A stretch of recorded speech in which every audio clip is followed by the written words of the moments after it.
the latest GB News travel. On the M57 on Merseyside, the northbound entry slip road remains closed to junction 23, so you can't get off the motorway onto the East Lancashire Road. That is where the emergency repair works are underway after a lorry overturned in the early hours of yesterday morning. And on the M27 in Hampshire, one lane shut westbound from junction 4 to 3, heading away from the M3 towards Southampton following an accident. Long queues heading west towards Swansea on the M4. The entry slip road, along with one lane on the main carriageway, is closed at junction 43, where a car caught fire causing long queues back to 40 at Port Talbot and on surrounding routes. On the M5 in Devon, the outside lane shut northbound 31 to 30 north of Exeter for recovery work following a multi-vehicle crash. Long queues through Exeter city centre. And just south of Belfast city centre, Omer Bridge, the A24, of course, closed following an accident. That's the latest. You can stay up to date throughout the day by visiting our website, gbnews.com. Don't miss out on your chance to win a whopping £30,000 in tax-free cash to spend however you like. It's extra cash that could really make a difference to your coming year. You could find yourself on that holiday you've always wanted to take, buy that treat that always seemed out of reach, or just send some of those day-to-day financial stresses packing. £30,000 could be yours, but time is ticking. For another chance to win £30,000 in tax-free cash, text CASH to 63232. Text costs £2 plus one standard network rate message. You can enter online at gbnews.com/win. Entries cost £2. Or post your name and number to GB07 PO Box 8690 Derby DE1 9TT. UK only. Entrants must be 18 or over. Lines close at 5 p.m. on the 30th of August. Please check the closing time if listening or watching on demand. Good luck. Join me, Camilla Tominey, for a frank and honest discussion with those in power that cuts through the spin and gets to the heart of the issues shaping our nation. You haven't confirmed that you want to stand as leader, but you haven't ruled it out either. This report basically says that he's not fit to stand trial. Is he indecisive? Incompetent? I deliver the dose of reality Westminster needs. That's the Camilla Tominey Show at 9:30 every Sunday on GB News. The People's Channel, Britain's news channel. Are the newspapers getting you down? My wife didn't divorce me that month. Struggling to separate the wheat from the chaff? I know that it's a bit of a circus at the best of times. Well, don't worry, Headliners has got you covered. We'll take the burden of reading the day's news, and if we get depressed, who cares? It's an occupational hazard, frankly. That's Headliners on GB News from 11 p.m. till midnight, and the following morning, 5 till 6 a.m. on GB News, the comedy channel. Nah, just kidding. Britain's news channel.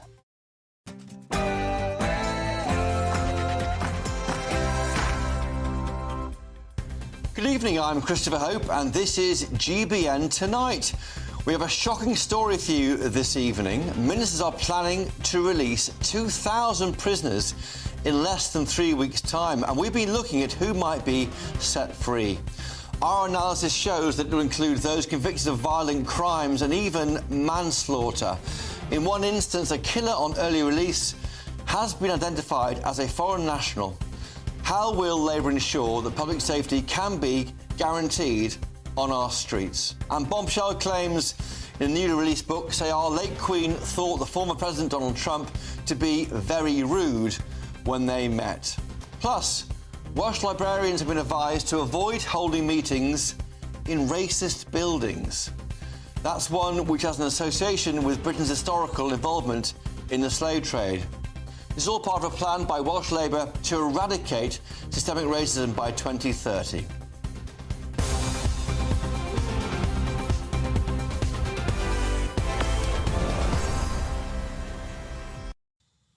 All of that to come, so do get in touch with your thoughts on tonight's topics by going to gbnews.com/your say. But first, here's the news with Mark White.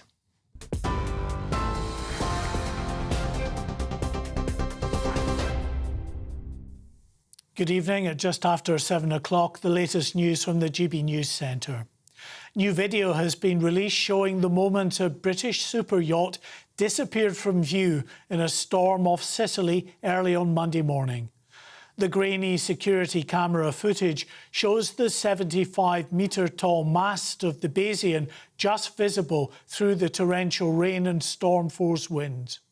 The mast eventually disappears after the vessel tipped over and sank. Efforts by dive teams to reach inside the wreck are being hampered by significant amounts of debris that are inside the yacht. The body of one man recovered by dive teams on Monday has been formally identified as the vessel's chef, Canadian Ricardo Thomas. Among those unaccounted for is British businessman Mike Lynch and his daughter. David Tabazil is a friend and former business partner of Mike Lynch.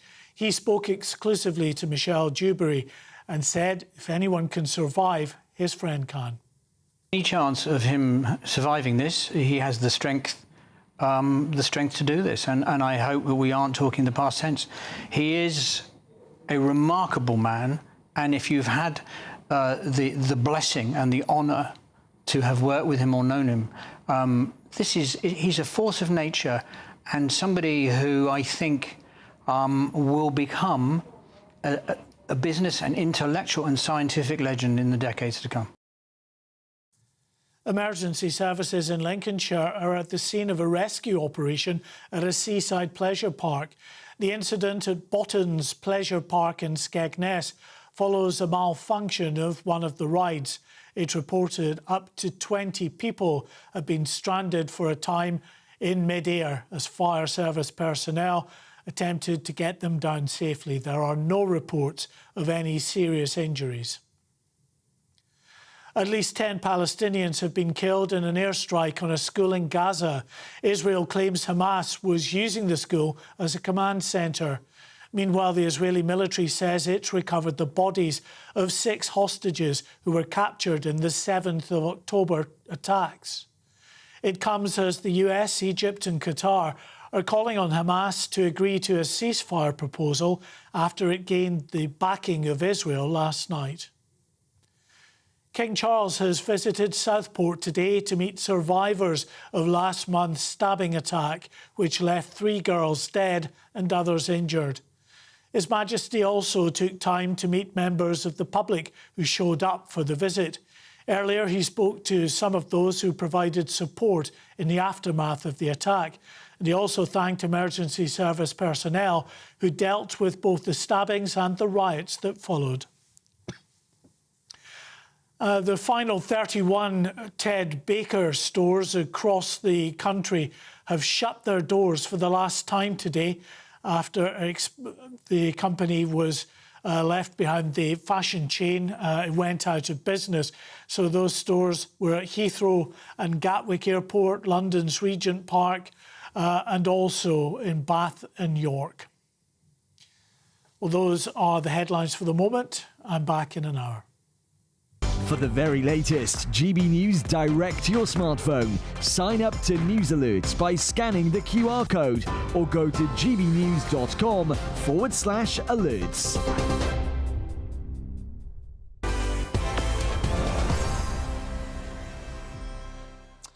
Welcome back to GB News Tonight with me, Christopher Hope. Some shocking news for you now. Labour's plans to release 2,000 prisoners next month to ease jail overcrowding could see those convicted of violent offences and even manslaughter freed. In one case, a teenager, Lawson Natty, was sentenced to 2 years and 8 months. And he'll be released early. It's been reported that he's also a foreign national. The victim, 14-year-old Gordon Galt, died after sustaining wounds from a machete. His mother, John Barrett, said that his unnecessary death was devastating. The Ministry of Justice has said that anyone released will be strictly monitored on licence by the probation service. But if criminals like this can walk free the streets in barely 3 weeks' time, it begs the question, why have courts been so keen to jail keyboard warriors for putting posts on Facebook after the riots around the country following the Southport killings? Joining me now is barrister Rebecca Butler. Rebecca, thank you for joining us on GBN Tonight.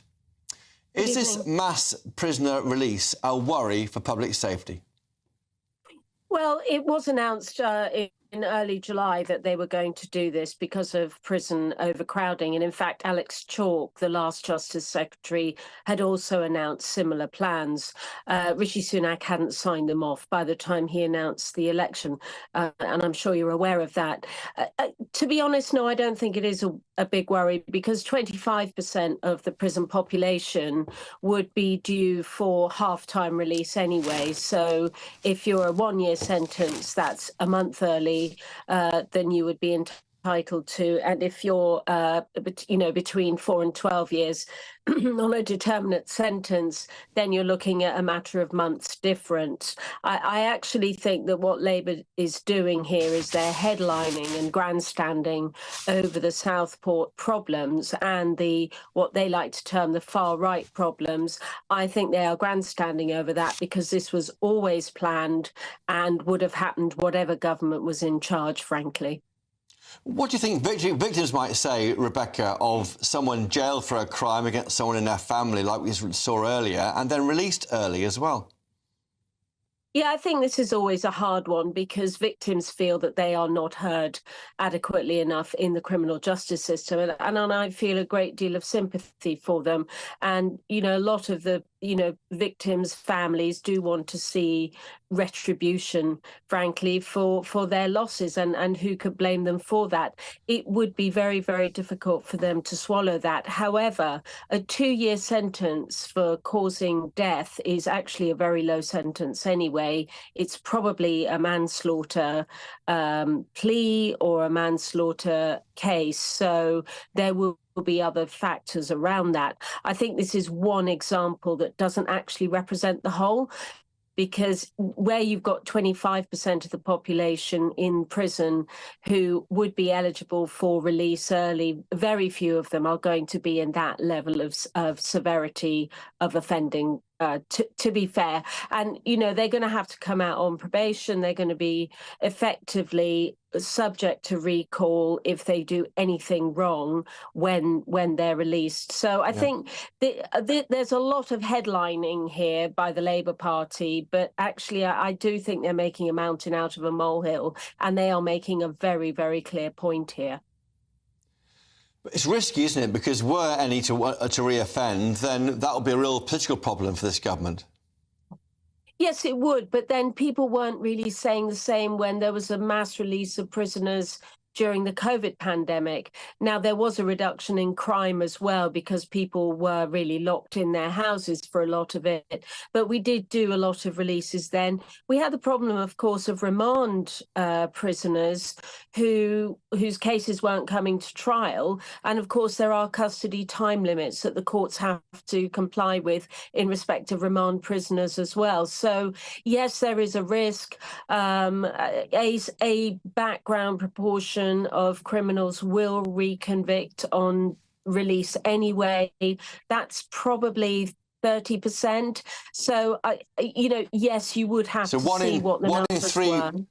1 in 3 will commit crimes again on release. I mean, that's if you release 5,000 early, as the plan is over 18 months, that's quite a lot of offences that will be committed that shouldn't have been committed because they should be inside. Well, or you might say that prison doesn't work for certain types of offenders, and that is one of the statistics that people who seek reform of the criminal justice system will quote back at you. At one point in the Blair years, it was 40% were reoffending. And so there had to be a rethink on our on our sentencing policies. So arguably, releasing these are the lower level of severity that are going to be released. As I said, that, out of a population of 98,000, 25% of them they can release fairly safely. They've got 1,400 Albanians in prison, and with the agreement that Sunak reached with the Albanian government, they could actually all be deported fairly rapidly as well. So, there are strings that Shabana Mahmood could pull, and I suspect she will pull them. But the headlines is what the Labour Party wants, because they want to seem to be punishing people, and they're making space. That is what they're saying. They are making space for the rioters. Well, as far as I've heard, very few people have been charged with riot. There's been 1 or 2 cases for social media posts and attending the violence, which obviously we condemn in its, the highest terms. But what they're saying is we're making space to put more people in prison. That's actually not the case. This space was going to be made anyway. Rebecca Butler, a senior barrister, thank you for joining us tonight on GBN Tonight. Thank you very much. To my panel now, joining me now is Bill Rammell, former Armed Forces Minister and under both Tony Blair and Gordon Brown's government, former Labour MP, and Michael Brown, a former Tory MP and also a journalist. Thank you both for joining me. Bill Rammell, does the Labour government have any choice here apart from to release these prisoners early? Bluntly, no. I mean, we can have a debate about how much of the legacy that Labour has inherited is the responsibility of the last government, but this is emphatically the Tories' problem. Sunak was repeatedly told by his Justice Secretary, Alex Chalk, that he had a choice. He either overrode local objections and built more prison places, or he agreed to early release. He shamefully did neither and said, let the Labour Party deal with it when they come to power. It's also the case that we had to tackle the riots by early trials and early sentencing. Bluntly, that was the only way we were going to stop the riots, and we did it effectively.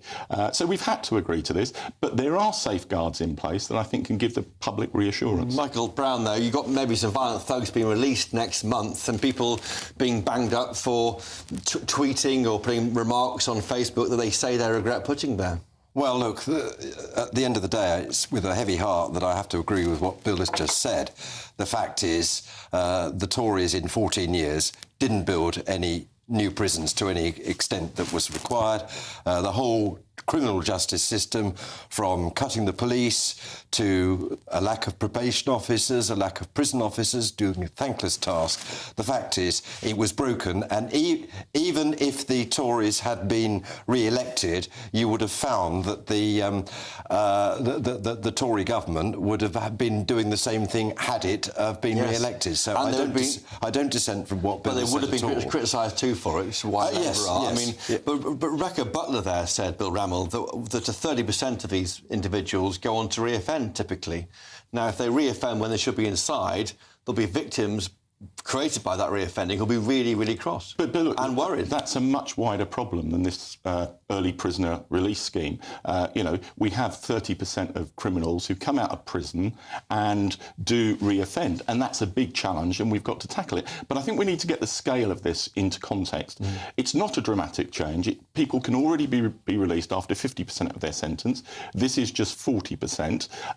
No prison will be able to release more than 100 prisoners, so you're not going to flood the local area, and people will be released under licensed and will be able to be tackled through curfews and tagging, and the people who are being released predominantly are not those who've been guilty of crimes of violence. But the pressure it'll put on probation officers will be huge, won't it, Michael? Oh, utterly. I mean, the probation service barely works. It's not probation officers' fault. We haven't got enough of them.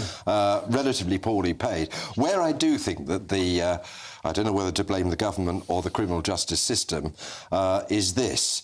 The presumption that you have got to hold in custody, awaiting trial, all of those that have been arrested for the riots.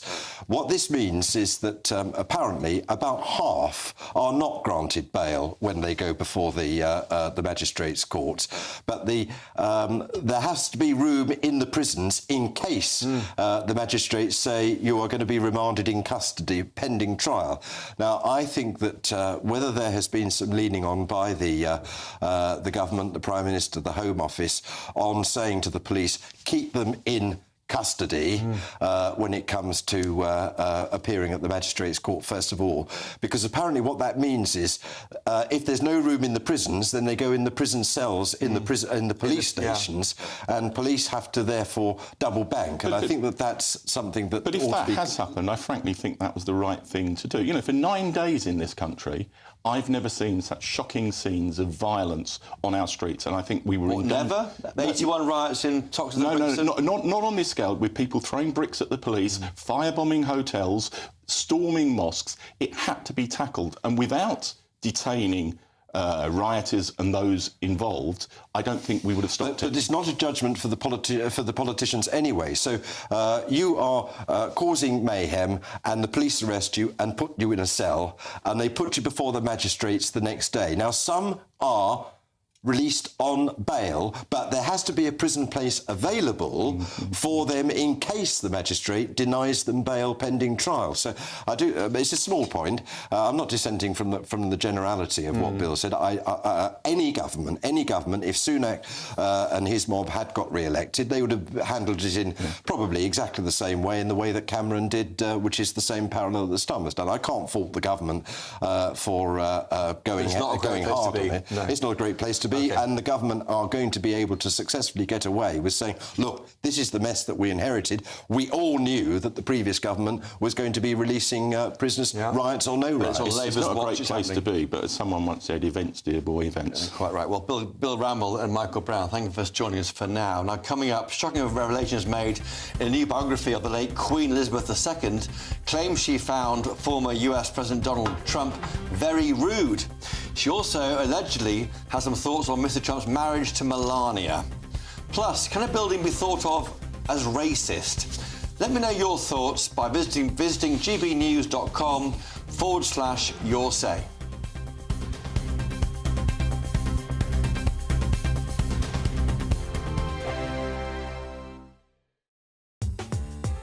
I'm Christopher Hope. From pop stars to politicians, I'll interview anybody in a pub who's got a political opinion. Join me every Friday on Spotify, Apple Podcasts, YouTube or gbnews.com, or wherever you get your podcasts. This is GB News, the People's Channel. I'm Michael Portillo. This is GB News, the People's Channel, Britain's news channel. This is GB News, Britain's news channel. Paul Spires is a much-loved part of this South London community. When I first got here, it was so quiet, and after 3 months, I decided to buy myself a speaker. I started playing music. Everyone loved it. So when 200 residents from Beckenham chipped in more than £3,000 to send a sweeper on a summer break to Portugal, it was a moment of great local spirit. I'm overwhelmed with it. I'm just here to do a job to the best of my ability, and the way they've reacted is brilliant.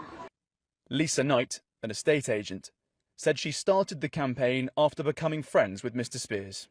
Last Monday, I bumped into him after work. It was a 30-degree day and he'd been working all day. So we stood and had a chat like we often do. And he explained to me that it was his birthday on Tuesday and he wanted to save up to go to Portugal because he's only ever been abroad once for his 60th birthday. And after he left, I decided to make the GoFundMe. So we shared it on the local Beckenham Appreciation Group on Facebook, which is huge, and it just flew away. But Mr. Spears was unable to take the trip due to his employer's rules on accepting gifts. A solution appeared when a travel company spotted an opportunity to help out. onthebeach.com had an amazing idea to run a competition whereby Paul would be the winner. He had to be aged between the age of 62 and 64, be loved in Beckenham, have the surname Spears and love Elvis, and so he still gets to go on holiday. We ought to have matched that £3,000 to donated to who I have wanted nominated, and obviously cancer research, which they've already done. GB News, the People's Channel.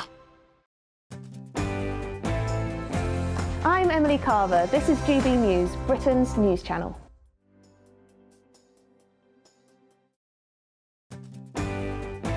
I'm Tom Harwood. This is GB News, Britain's news channel.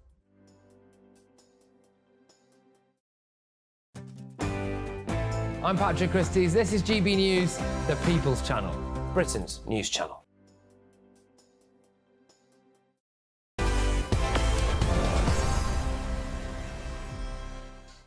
Welcome back to GBN Tonight with me, Christopher Hope. Now, Donald Trump once claimed that he was confident that he was the Queen's favourite guest ever. Well, today, revelations about the presidential hopeful have painted him in quite a different picture. A new biography written by critic Craig Brown, entitled A Voyage Around the Queen, has hit the headlines by claiming the Queen once found Trump very rude. Brown writes, a few weeks after President Trump's visit, for instance, she confided in one lunch guest that she found him very rude. She particularly disliked the way he couldn't stop looking over her shoulder. Yeah, that is annoying, isn't it? As though in search of others more interesting. She also believed, according to Craig Brown, that President Trump must have some sort of arrangement with his wife, Melania, or else why would she have remained married to him?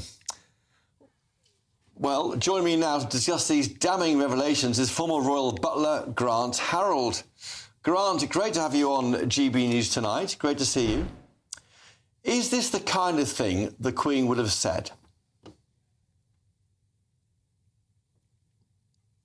Grant Harold, can you hear me there? Sorry about this difficult line. I'll keep going, but if it drops off, let me know. Is this the kind of thing the Queen would have said? Would she have remarked her views privately about Donald Trump? A pinch of salt, because what I noted, yes, I can. I'm going to take with a.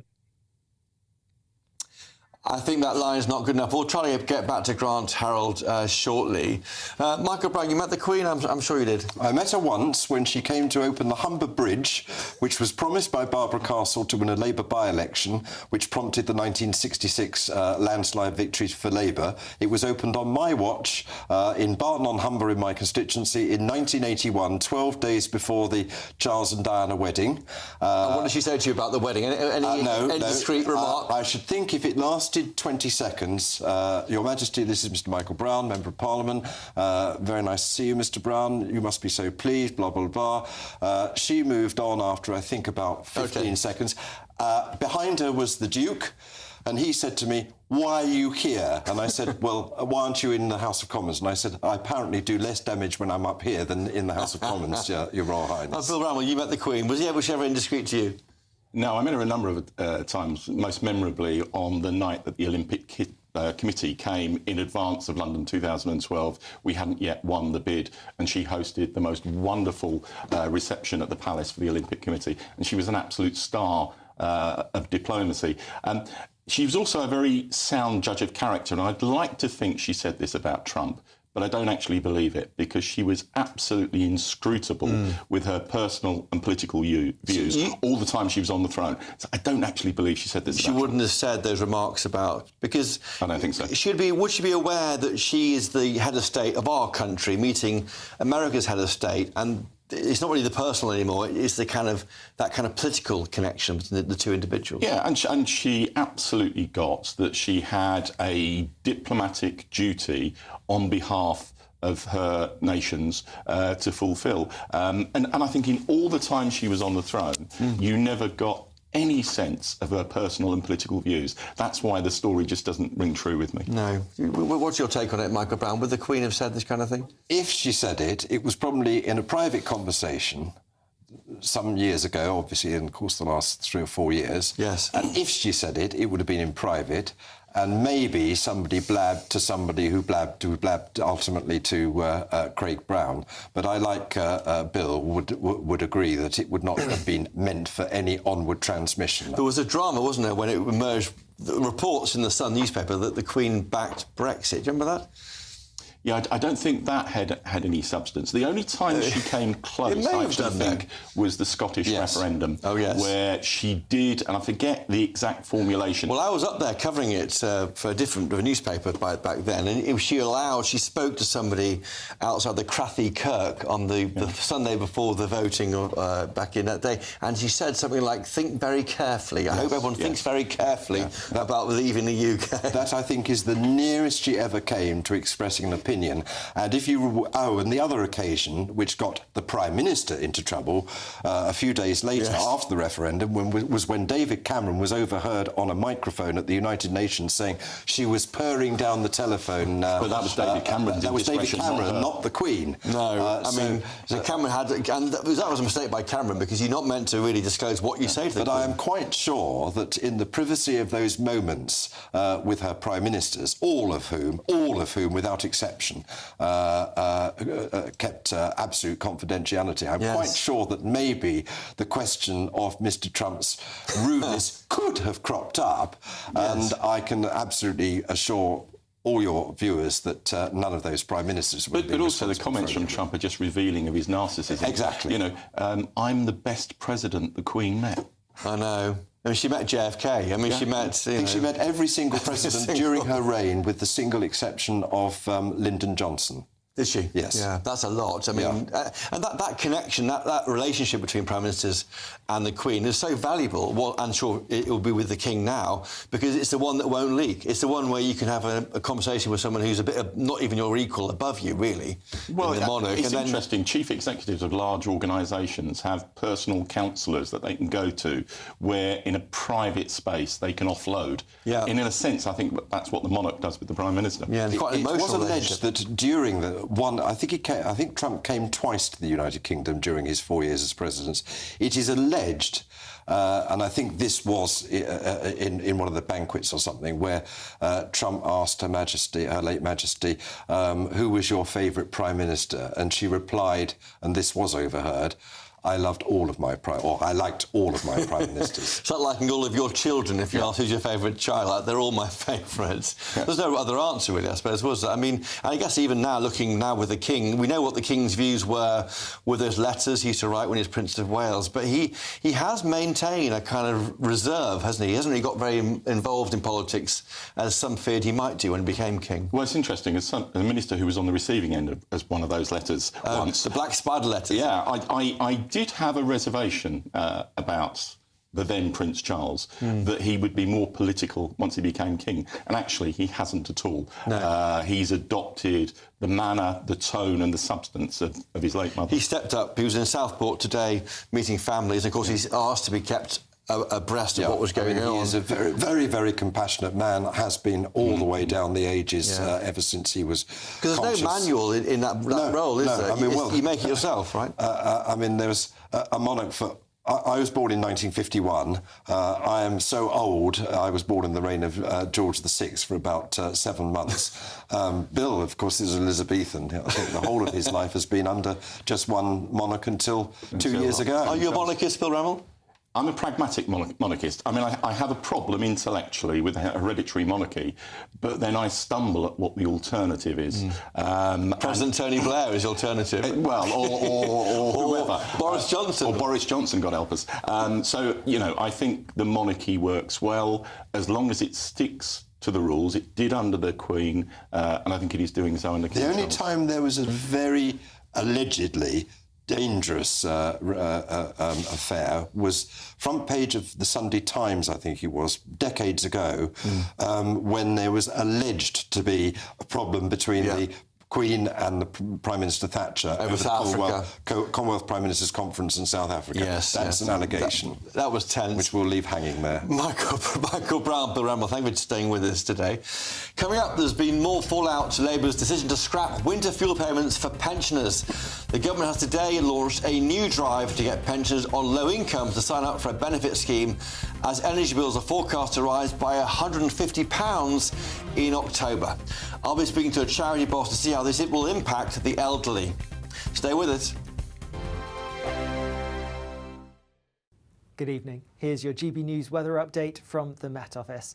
Most of today's showers are going to ease and clear away as we go through this evening and overnight, but our attention is turning to a weather system that is out in the Atlantic and is actually the remnants of Hurricane Ernesto. It's heading towards the UK and is going to bring some wet and windy weather to northwestern parts tomorrow. But for the time being, like I said, many of today's showers will be easing, some continuing though, especially across parts of Scotland and western parts of England and Wales. Otherwise, a lot of dry and clear weather around, and with those those clear skies. Temperatures turning a little bit on the cool side, particularly towards the east-southeast, towards the north and west. A bit more cloud here and some brisker winds, so temperatures holding up that little bit higher perhaps. As we go through tomorrow morning then, it is going to be turning quite quickly, quite cloudy and a bit wet across the far west of Scotland. A brighter, drier part for eastern parts of Scotland and northeast England too. Cloud quickly spilling across Northern Ireland, so a grey start here and a bit damp in some parts as well. Some showers down the western side of England and Wales. For more central and eastern parts, it is going to be a mostly bright start, though there could be some high-level cloud making the sunshine a little bit hazy. Across central eastern parts of England, it is going to turn a bit cloudier as we go through the day, but staying largely dry. However, towards the north and west, we have that feature I mentioned at the start, and this is going to bring some very wet and windy weather, turning really pretty unpleasant. Feeling unpleasant then towards the northwest, but in the southeast, temperatures getting into the low 20s, so warm enough in any sunshine. More wet weather to come as we go through Thursday. The system will gradually make its way southeastwards, but it breaks up, diminishes a little bit as it goes. So in the southeast, just seeing a bit of cloud, bit of rain. It won't be as intense or as impactful as the wet and windy weather we're going to see in the northwest. Another spell of wet weather coming through on Friday, but signs of something drier through the long weekend. Join me, Camilla Tominey, for a frank and honest discussion with those in power that cuts through the spin and gets to the heart of the issues shaping our nation. You haven't confirmed that you want to stand as leader, but you haven't ruled it out either. This report basically says that he's not fit to stand trial. Is he indecisive? Incompetent? I deliver the dose of reality Westminster needs. That's the Camilla Tominey Show at 9:30 every Sunday on GB News. The People's Channel, Britain's news channel. Are the newspapers getting you down? My wife didn't divorce me that month. Struggling to separate the wheat from the chaff? I know that it's a bit of a circus at the best of times. Well, don't worry, Headliners has got you covered. We'll take the burden of reading the day's news, and if we get depressed, who cares? It's an occupational hazard, frankly. That's Headliners on GB News from 11 p.m. till midnight, and the following morning, 5 till 6 a.m. on GB News, the comedy channel. Nah, just kidding. Britain's news channel.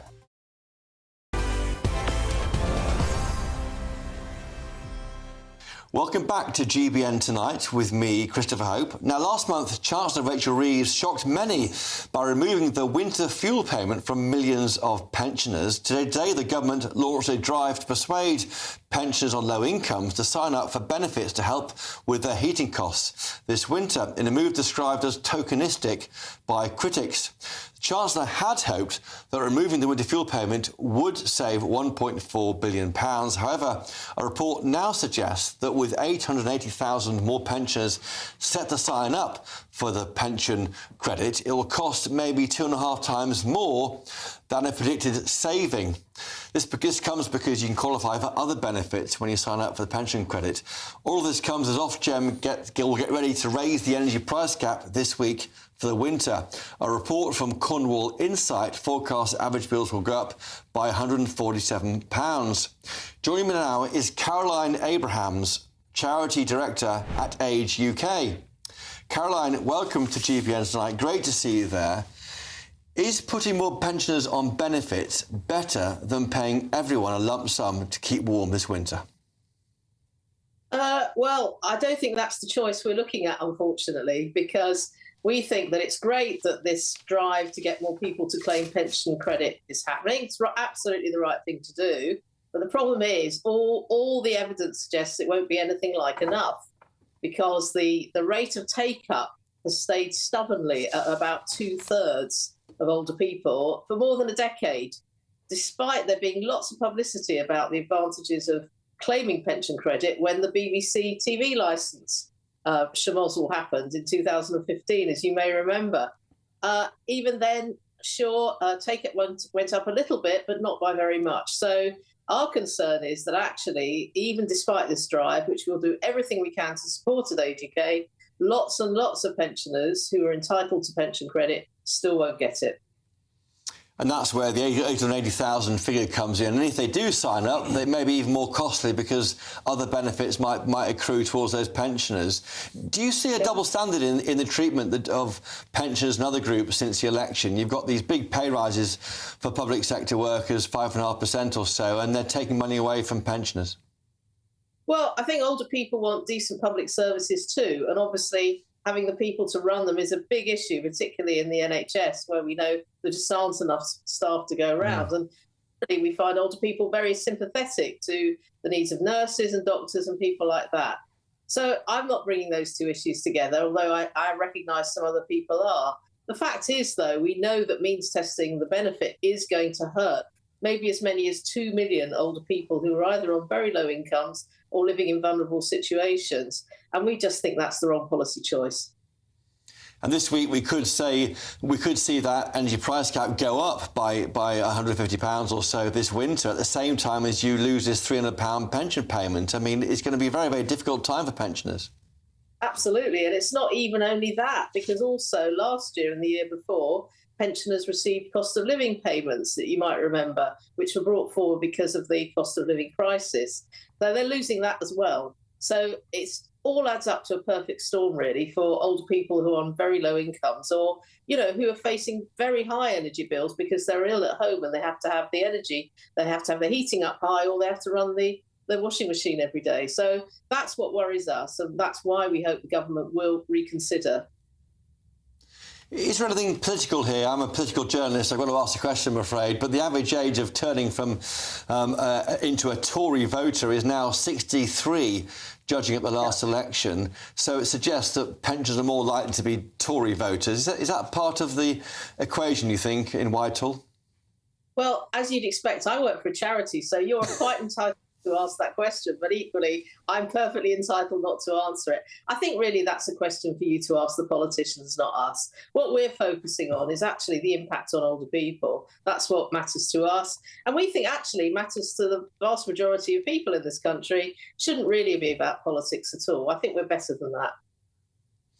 Well, Caroline, given you said ask the question, I will ask my panel that very question. Thank you for joining me tonight on GBN Tonight. And still with me in the studio here is Michael Brown, the former Tory MP and journalist, and Bill Rammell, the former Labour Minister and Labour MP, of course. Bill Rammell, is that right? Is there a political calculation here, do you think? The fact is that the average age of turning into a Tory voter is now 63, therefore pensioners suffer under Labour government. No, I don't think there's a political calculation, but I think there is a reflection that over the last 14 years, pensioners have been protected where younger people and people in work have not been. The reality is, let's have some historical context. The winter fuel allowance only came in under the last Labour government in the late 1990s because of a one-year 75p increase in the basic state pension. Which itself was embarrassing for Gordon Brown. Absolutely. And I'm amazed that the winter fuel allowance hasn't been means tested before now. So, you know, this is about rebalancing. Since the winter fuel allowance, we've had the triple lock on the basic state pension, which actually today means you're less likely to be in poverty if you're a pensioner than if you're in work. So, you know, I think it was the right decision, but I also think that we need to do more to target pensioners genuinely in need. And the bit I'm frustrated about is not just an advertising campaign so that they can get access to all sorts of benefits, including the winter fuel allowance, but why isn't there the whip between HMRC and the Department of Work and Pensions where you can virtually automatically make that payment? I think it's computers probably say no on that side of it. But Michael Brown, why won't pensioners claim their benefits? There's a third of pensioners not claiming this credit they can get. Is there an embarrassment about claiming a benefit? What is it? Yes, look, I have an interest to declare. I've been an old age pensioner for the last 8 years. Yes. However, now this is where I think the government is going to come unstuck. The new state pension came into effect in 2015, 2016. Today, the rate for the new pension is, which Bill will be getting in a couple of years' time, is £221 a week. I'm on the old state pension, which is £159 a week. So if you are 73 or over, For all those people who are in their mid to late 70s, all those people who are in their 80s and 90s, they are not getting the £221, they're getting £159. Now, if you're living on the basic state pension, not the new state pension, as I am, I don't need the £200. I've been bunged, and I think Caroline said this just now. Last year, Sunak bunged me, in addition to my 200 winter fuel allowance, he bunged me £300 cost of living allowance. The previous year, he bunged me 400. So I think there is every case for the Labour government to take away from people like me who don't need it. I have a private pension, an MP's pension as well. I think it's perfectly reasonable for the government to deal with them. But those are the people that I've just described on the basic state pension who are going to be affected. The government says in your report just now, 880,000 are not claiming the pension credit. It's a horrendous form. Why aren't they, though? Well, I looked at the form, but knowing that you were going to quiz me about this tonight, and it is a horrendous form. It's complicated. No normal person in their 70s or 80s or 90s could claim it without somebody helping. So the government needs to... Bill Ramble, it's over-complex. And I think it is over-complex, and that needs reform. But you know what? I regard myself as very politically literate. I wasn't aware of what Michael have just said, and in terms of the age differential of the basic state pension, and I think that's a political time bomb ticking for this Labour And just government. finally, is there a choice they've made here by rewarding public sector workers and also on the same day dealing with this issue of taking away the winter fuel allowance? It's not a great look. No. This is about getting Britain working again. And as the woman from Age Concern said, pensioners are in receipt of public services and they need to be working. What you could do, I think, is to say all who are in receipt of a private pension should be looked at closely. I think that Bill is right. I mean, it's £169 that I will get. I'll get all the cost of living increases for the rest of my life, but there is a £50 differential which will get wider as every year goes by for those above my age. Well, Michael Brown, Bill Ramell, thanks for that great chat there about the issue of the pension. It's a bit worrying for many, many viewers. Coming up shortly, librarians across Wales have been advised by decolonisation experts not to hold meetings in, quote, racist buildings. But what is a racist building, and how does the Welsh Government plan to eradicate systemic racism by 2030? More on that next. And a reminder, let me know your thoughts on this. Can a building be thought of as racist? gbnews.com/your say. Let me know your thoughts.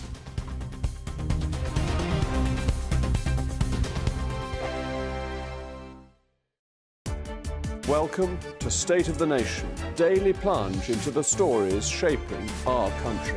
I'm Jacob Rees-Mogg, and Monday to Thursday we bring you the insights, the facts, the truth about how our country is being governed. Because what happens in Downing Street matters down your street. Tune in to State of the Nation every Monday to Thursday, 8 to 9 o'clock. Only on GB News, the People's Channel, Britain's news channel. This is GB News, Britain's news channel. I want to see a flagpole, and I want to see the Union Jack when it's necessary. I must say I don't want to see some other flags, maybe, but that's my opinion. I'm one of the. I mean, I'm classed as a dinosaur. I'm an oldie, so I go for what I want to know.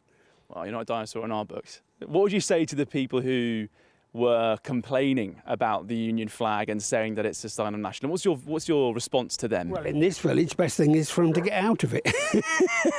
I'm being quite blunt. That's how I feel. I've lived in this village 60-odd years, 62 years, nearly 63 years. We've never had this problem. In our early days, we all helped each other. No one went against anybody. We agreed things. We used to have meetings up the village hall, as it was then. And it was all OK, but all of a sudden we've got newcomers coming in, and I'm not against it because we've got quite a few, and a lot of them are damn nice people, but we've just got one or two who are a bit anti. And, they don't do nothing much for the village, but they soon put the spoke in when we want to do something like that. That's my feeling. But you think we should be proud of our national symbols, proud of our national flag? Definitely, yeah. I was in the army. I only did national service, and when I finished national service, I was ill for a while actually. But anyhow, and then I went and joined the prison service, and that's how I've worked in things which the flag is important to us. We should always be proud of it. Not like these people that say we shouldn't have it because it might upset somebody because it's not their flag. Well, so what? You know, it's our flag. So we should be proud of it. Sod the rest of them. Let's excuse my... but that's me. The People's Channel. Weekdays on GB News. Wake up to breakfast every day from 6 a.m. Followed by Britain's newsroom at 9:30. At noon, it's Good Afternoon Britain. Followed by Martin Daubney from 3 p.m. Only on GB News. The People's Channel. Britain's news channel. I'm Tom Harwood. This is GB News, Britain's news channel.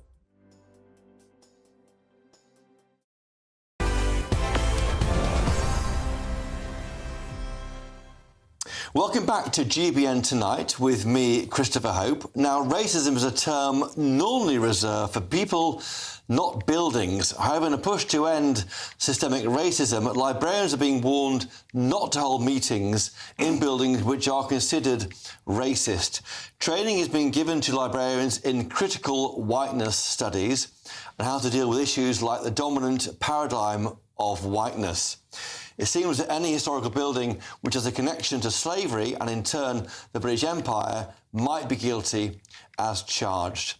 I'll be getting your questions here on to our chat here at GB News. Dina says, racist building, what's racist next? Snow.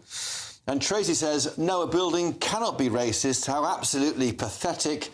The country has gone mad. Well, to test that, I've got my panel still with me. Michael Brown, former Tory MP and journalist, and Bill Rammell, the former Labour MP and minister in 2 Labour governments. To you first, Bill Rammell. It's a Labour government doing this in Wales. Has the country gone mad? Is Tracy right?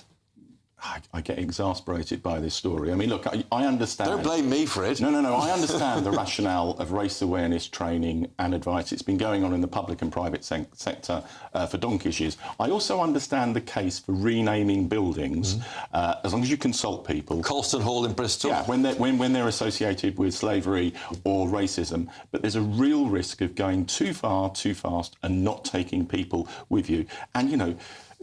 effectively prescribing buildings that librarians can use. Come on, it's crazy. And the point here, isn't it, Michael Brown, there's 150,000 quid's worth of public money, I think, from memory, going on this. That's a lot of money, which could be spent restoring a Welsh chapel, which is falling into the ground. It could be anything. Yeah, exactly. This was a report in the Daily Telegraph, I think, this morning, and it says that buildings are problematic if, for example, they have links to people like Gladstone. Now, I've got a problem.